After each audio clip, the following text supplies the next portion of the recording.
outside of your performances, I wanted to hear a little bit about the Tokyo Olympic experience because it was obviously delayed, and then it was kind of some controversy because they were saying it was going to be canceled because of the spike in COVID.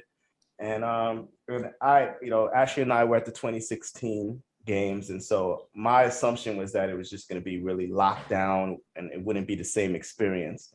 So I wanted to hear a little bit about your Olympics experience, your time in Tokyo, and what you thought about outside of actually competing and winning medals and whatnot. But as a visitor, Japan was amazing. It blew my mind. I mean, I was expecting that because I went to Yokohama for the World Relays in 2019, and I saw how amazing that was. I'm like, yes, I am so ready for Japan.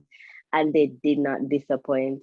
I really feel like my Olympic committee, the Jamaica Olympic Committee that went ahead of us to the Olympics, and we had a WhatsApp group where they would inform us of the different protocols and what's necessary, etc. So I wasn't just dropped in haphazard trying to figure out everything. I was prepared from before I went to Japan, and so that took a real heavy load off my shoulders because I was able to panic when I was comfortable, so that when I got there I would be comfortable, if you get what I mean. And so I could prepare adequately.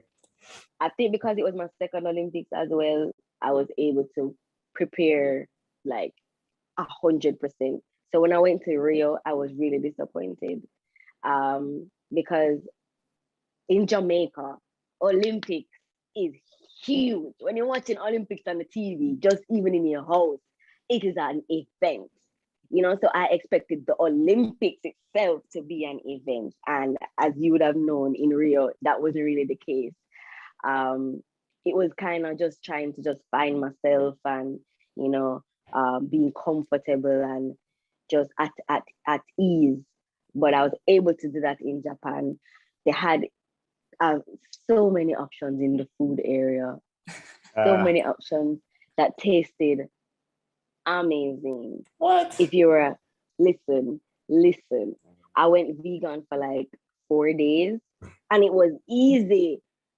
I didn't have to worry about, you know what I mean? There was always something that you could eat because they had sushi every day. See? Japanese food is good. Japanese food is good. Listen, they went all out. Mm-hmm.